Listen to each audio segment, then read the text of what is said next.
დღესდღეობით საუბარი. ალფა სახლი მომხმარებელს ახალ სტანდარტს თავაზობს. ეს არის სხვა კარკასი, რომელიც მნიშვნელოვნად განსხვავდება ეგრეთ წოდებული თეთრი ან მწვანე კარკასისგან, რადგან წარმოადგენს პრაქტიკულად მზაბინას, რომელსაც უკვე გავლილი აქვს გენერალური სამშენებლო და ტექნიკური ეტაპები, რითაც მყიდველს უზოგავს ყველაზე მნიშვნელოვანს დროს, ენერგიას და ფულს. უფრო კონკრეტულად, რას ნიშნავს სხვა კარკასი, სტუმართან ერთად გავაგრძელებთ თემაზე საუბარს.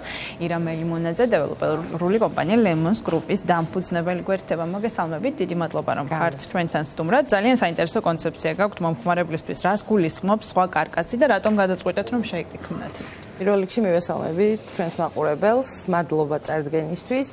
დიახ, მოდი დავიწყებ იქიდან, რომ ზოგადად უძრავი ქონების ბაზარზე მომხმარებელი დღეს კიდევ უფრო დაბნეულია, ვიდრე იყო რამდენიმე წლის წინ.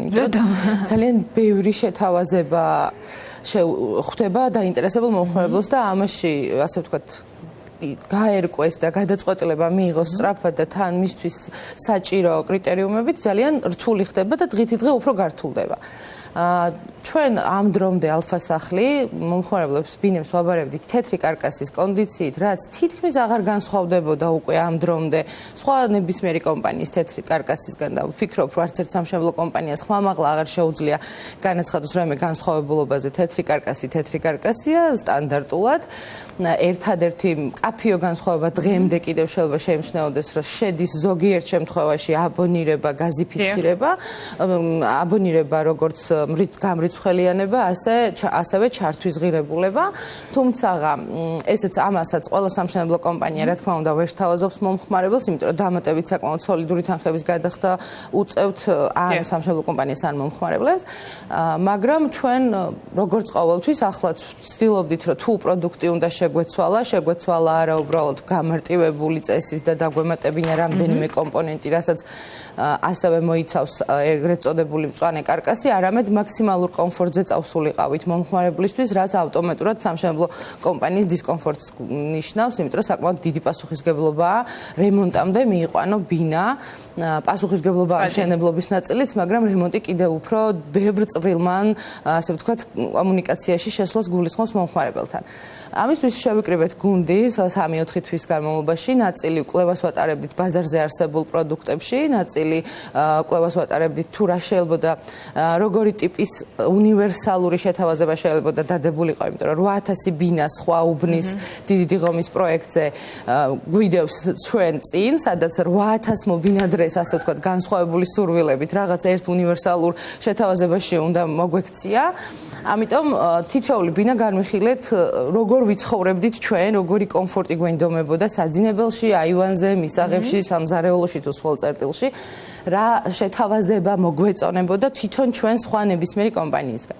და გადავწყვიტეთ, რომ მომხმარებლისთვის შეგვეთავაზებინა არა მხოლოდ თეთრი კარკასის გაუმჯობესებული ვერსია, არამედ მხოლოდ დარჩენილი კომპონენტები მისი მხრიდან საკეთებელი ყოფილიყო, მისი გამოვნებით კედლების მოპირკეთება, შპალიერი იქნება თუ სამღებრო სამუშაოები, ჭერის მოპირკეთება, ანუ სარემონტო ნაწილში, იმიტომ რომ ჭერიც ძალიან ინდივიდუალურია და ვერ გადაუწყვიტავ ერთი სტილით და კაფელის და გრანიტის ნაწილი.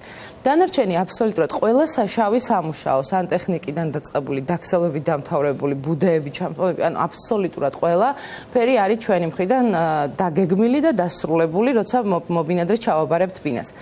ეს გულისხმობს, რომ პირველ ეტაპზე თეთრი კარკასიდან ჩვენ კარკასამდე, სხვა კარკასამდე მომხმარებელს დაახლოებით თვე-თვენახევარი ყველაზე идеალურ შემთხვევაში დასჭირდებოდა რომ მიიყვანა, ანუ ამ თვენახევარში ალბათ ჯოჯოხეთსაც გაივლი და ელიავასა და სხვა მაღაზიაში ჯოჯოხეთ.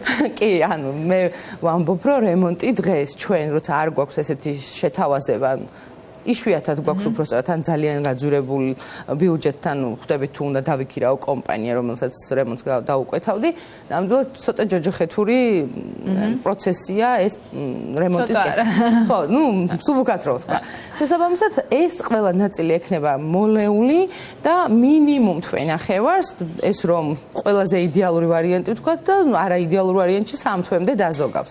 ფინანსები ეს ძალიან ინდივიდუალურია, ვიღაცა დაბალი ბიუჯეტით აკეთებს, ვიღაცა თვითონ გააკეთებდა რაღაც ნაწილს ამუშავებს, მაგრამ 5-დან 10000 ლარამდე გარანტირებულად დაზოგავს რემონტამდე პროცესში სტანდარტული თეთრი კარკასიდან თუ აირჩევს თქვა სტანდარტული თეთრი კარკასის ტყიდვას, რაც ჩვენს პროექტში ახლა უკვე შეუძლებელია, აღარც განვიხილავთ ამ ნაწილს და თუ აირჩევს ჩვენს კარკასს, სხვა რასაც ვეძახით სხვა კარკასს. რატომაც ვერ დავარქივთ ვერც მწვანე კარკასი და ვერც რემონტი, არის რომ არც მწვანე კარკასია, ანუ ბევრად მეტია ვიდრე მწვანე კარკასი. სველი წერტილიც კი დამუშავებულია და მხოლოდ კაფელის სამუშაოები დარჩება და მე მისამაგრებელი აქსესუარები და დეტალები და ვერც რემონტს ვერ დავარქმევთ, იმიტომ რომ რემონტისთვის კიდევ ბევრი, ესე ვთქვათ, დეტალი და ბევრი არა, მაგრამ დეტალი დარჩება. რატომ გადაწყვიტეთ, რომ შეგექმნათ ესეთი პროდუქტი? ანუ ეს ამას მიგანიშნებდათ მომხმარებელთან კომუნიკაცია თუ ჩათვალეთ, რომ ეს იქნებოდა მოთხოვნადი პროდუქტი? მოგეხსენებათ, რომ ალფა სახლი წელს 23 წლის გახდა. 23 წელია მომხმარებელთან გვიწევს ურთიერთობა. ბევრი დაშვებული შეცდომის, ბევრი დიდი სურვილის, რომ ჩვენ უკეთესები ყოფილიყავით, ვიდრე ვიყავით შარშან წინა პროექტის მშენებლობის დროს.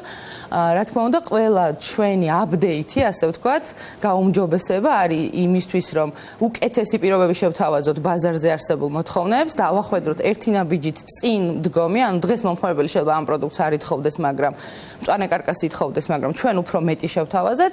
მეორე ნაწილში 22 სართულიანი კორპუსი არის ასაშენებელი, 5 კორპუსის მშენებლობა მიმდინარეობს და ეტაპობრივად ჩაუშვებთ დანარჩენებს.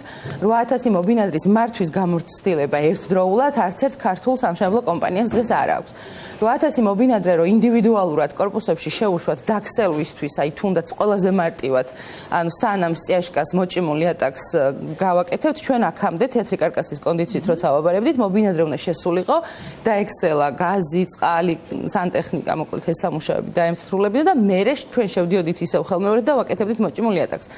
ჩვენ წარმოუდგენლად მიგვაჩნია 8000 მობინადრის მუშა ხელის ობიექტზე უსაფრთხოდ გადაადგილების რაიმე გეგმა შეგვემუშავებინა. შესაბამისად, გამოსავალი იყო, რომ რაღაც ჩვენით უნდა შეგვეთავაზებინა, ან მინიმუმ სანტექნიკა. ეს მხოლოდ სანტექნიკას არ მოიცავს, მერე მოყვებოდა ამას ელექტროწერტილების დამუშავება. ანუ აი აქიდან მივედით ამ პროდუქტამდე და უკვე მერე რახან ამდენ საქმეს გავაკეთებთ, ბარემ კომფორტით შევქმნათ და სრული სერვისი შევთავაზეთ. ამას იქით, ჩვენი წინა პროექტებიდან გამომდინარე, გაჩნდა ძალიან დიდი მოთხოვნა, ლობი რო ქონდეს ყველა კორპუსს და ყველა კორპუსს ჩვენს ახალ პროექტში, სხვა უბანში, დიდ დიღომში, ექნება ლობი, გამოყოფილი სივრცე, რასაც ალფა სახლი მობინადრეების თავმჯდომარეობას ეგრეთ წოდებულს გადასცემს საჩუქრად, კეთილმოწყობილს, გარემონტებულს და შემდგომ უკვე მათ შეუძლიათ ავეჯი და ინვენტარი შეიტანონ და დასვან თანამშრომელი მათი სურვილით და ასევე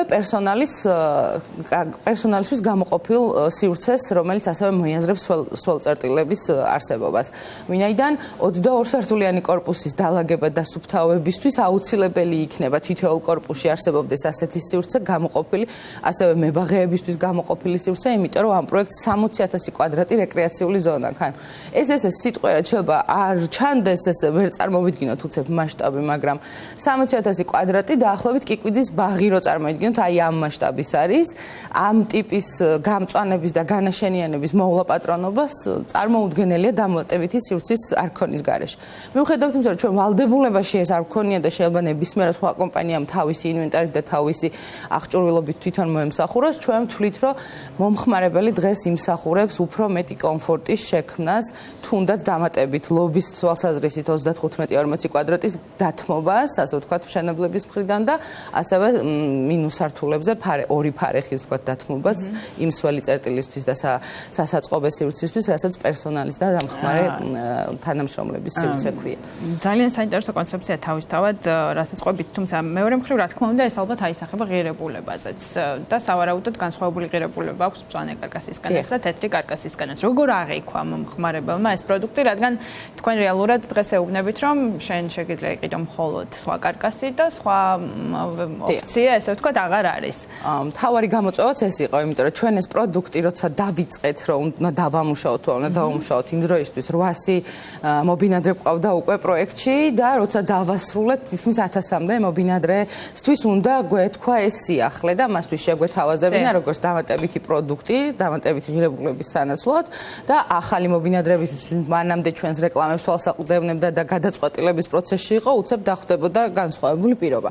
ამიტომ ვინაიდან ინტერესთა კვეთა არის როგორც მომხმარებელს მომხმარებლის კომფორტი, ასევე ჩვენი კომფორტი, რომ სამშენებლო პროცესში არ მოხდეს რაიმე დროის დარღვევის თვალსაზრისით თუ უსაფრთხოების თვალსაზრისით, ალფასახლის მიერ აქ ფასში რადიკალური სხვაობა არ მომხდარა, რაც მომხმარებელს ასევე ძალიან დიდ კომფორტს სთავაზობს. 35-დან $50-მდე ისედაც უწევდა პროექტს უკვე გაძვირების ეტაპი, იმიტომ რომ 800-დან 1000 ბინამდე გაყიდული, რადგან იყო პროექტი პირველ საინვესტიციო ეტაპს, ასე ვთქვათ, თავის თავს წურავდა და აი ამ მეორე ეტაპის გაძვირების ეტაპი ასე ვეძახით ჩვენ მარკეტინგში.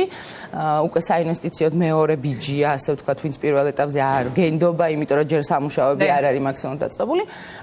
დავამთხვიეთ და აბსოლუტურად თითქმის შეიძლება ითქვას, რომ $35-ზე მეტი, $40-ზე მეტი არ არის ფასში ნაგულისხმევი და ჯერჯერობით აიტანა, ამიტომ შეთავაზების ნაწილში მყოფმა მობინადრეებმა თითქმის თვითღირებულებაზეა საუბარი, ანუ სამომავლო გაყიდვებზე როგორ აისახება? სამომავლო გაყიდვებზე ჩვენ გაყიდვების მენეჯერებს, როდესაც ეს პროდუქტი გავაცანით, იმდენად სასიხარულოდ შეხვდნენ და ბაზარზე იმდენად კონკურენტული პირობაა, რომ 900 შეიძლება ფასი რომ გავაჟღეროთ.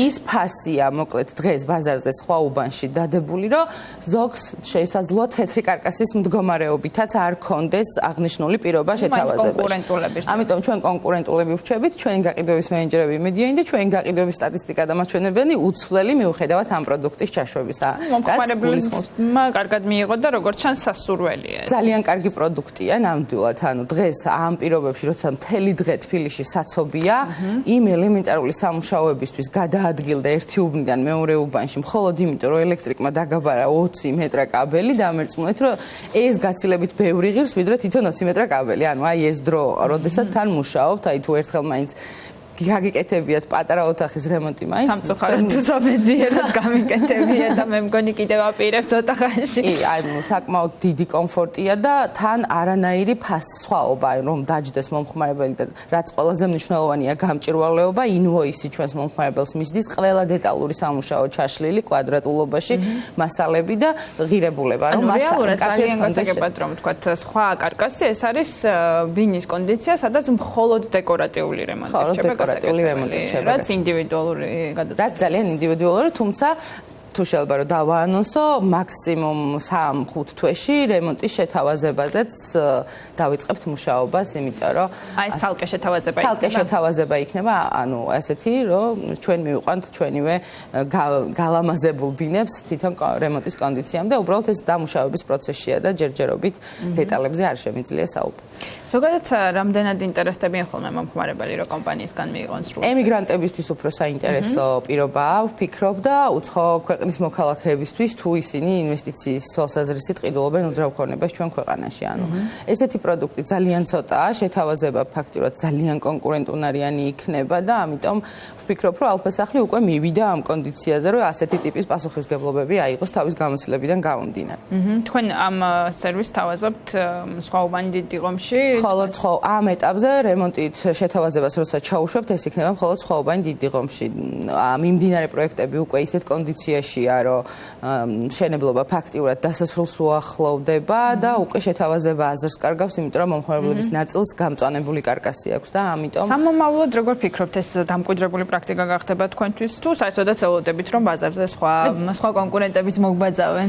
მე მჩვევია ხოლმე რომ თქვა, რომ სანამ რაღაცას გავაკეთებთ, მანამდე დავაანონსო, რომ ხანა დადგება ამის ასეთი სიტყვები და ძალიან ბედნიერი ვარ, რომ დღეს შემიძლია რომ ერთ-ერთმა პირველმა თქვა ასეთი პროდუქტის არსებობა თბილისში, იმიტომ რომ ბათუმის ბაზარი ასეთი პროდუქტებით გაჯერებული იყო და თბილისში ძალიან იშვიათობა ან თითქმის მოუძებნელი. რატომ არის ესეთი ტენდენცია საინტერესოა? იმიტომ რომ ბათუმი უცხოელებზეა ორიენტირებული და უცხოელებისთვის თეთრი კარკასი ძალიან არასწორი შეთავაზებაა, ასე ვთქვათ, მათთვის დისკომფორტია უცხო ქვეყნიდან მართონ რემონტი და სარემონტო სამუშაოები. მაგრამ თბილისში ნამდვილად უიშვიათესი შემთხვევები იყო და შეიძლება ერთეულები მოიძებნოს მხოლოდ და ვფიქრობ, რომ ძალიან აქტიურად დაიწყება ამ წლის ბოლომდეც და ალბათ მომდევნო წელი 80%, 70% იგივე შეთავაზებების მოსმენა მოუწევს მომხმარებლებს და მიხარია, რომ ნოვატორია ალფა ამ და ბევრ სხვა თემებში.